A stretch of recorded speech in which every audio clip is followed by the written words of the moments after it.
Alright guys, so here's the stock air filter. Right here you have the stock box. This will be removed. You have to pull this nut, and then here you can see the air snorkel. It runs down to the front of the car. That will stay in place, and there will be an air gap between the box and the snorkel. I don't know if I'm going to like that because it's going to draw in hot air. You will remove this tube, and that will be replaced by the aluminum one. And then this is the sound resonator tube. This will be removed, and it will be capped here. Alright, so here's the parts laid out. Here's your instructions and your cleaning instructions. Here you have your Injen technology sticker because that makes the car fast. Here you have a nice Injen hose clamp with their name on it, stainless steel hose clamps, and a nice thick rubber piece for sealing it. Here's the piece that will go to delete the sound resonator tube.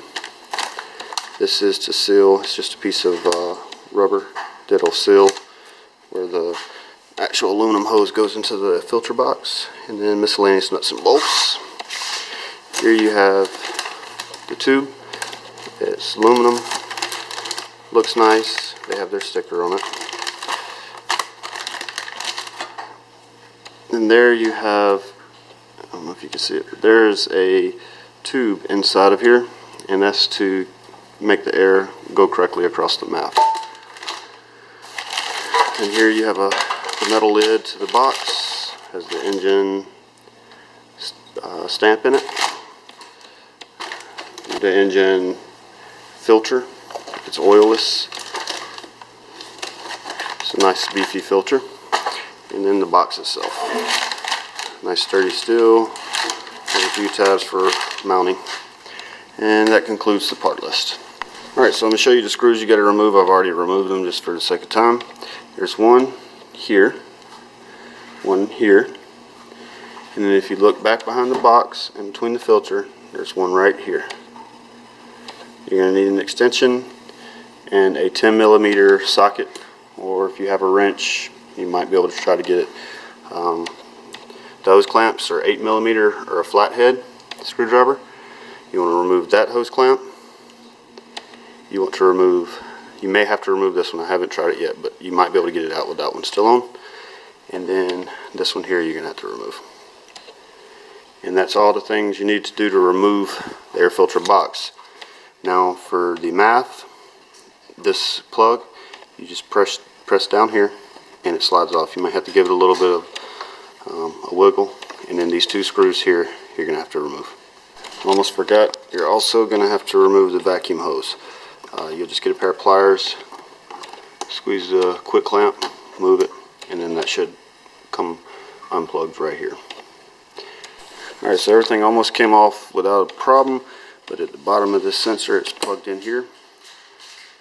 All you have to do is push down on this top little plastic piece, get that worked out, turn it as far as it'll go, and a flathead screwdriver will take care of the rest. And then the whole thing just lifts out as one piece. You don't have to remove this.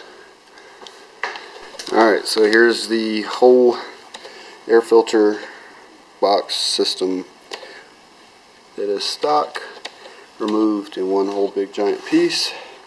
Now I'll go to the car and show you how much room there is. It is wide open. There is the air snorkel. And I will start installing the new one. Alright, so first step is installing the math. You want to make sure that the side with the plug faces the side with the vacuum tube hose, like so. It comes with 2 Allen screws, stainless steel, and that takes a 3/32 Allen wrench. I'm going to install them now. Alright, so that's what it looks like when it's completed. You have your vacuum tube and your plug, your vacuum tube and your plug in on the same side. Now we will do the next Alright, so another thing I just noticed is we're going to have to pull where this cable tie is. You are going to have to remove that because it is going to be used by the new filter box. I'll probably end up tie wrapping mine back. We'll see when we get there. Alright, so now we're going to be installing the rubber grommet around the hole in the heat shield. Alright, for this next step you will need the 3 hex screws and the flat washers along with the nuts. Alright, so this is the heat shield. You got your 1 bolt there. It just screws into the stock location. You don't need a nut.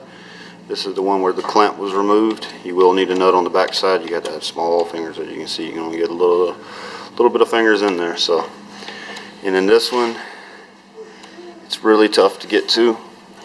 The heat shield actually goes over it a little bit, so it's a tough one to get to. You need a long extension, really small fingers, or something. The next step is to install the rubber piece on your throttle body, and I had to move my clamps and turn them around because I wanted the screws to be on this side because they interfered over here and it just looked gaudy up here. So I had to turn mine around from where they sent them from the factory. So that's just my OCD kicking in, but you can do it as you want. Alright, so to install this, to first start with, you just put it in the box, and yes, there is a pretty good sized gap in there. But you install it into the filter box, and then you just kind of wiggle it up in here. Make sure your hose clamp's really loose and slid back, and it should just slide right up in there. Slide it all the way back, and then you'll move your hose clamp up and install it. Alright, so now you install your filter.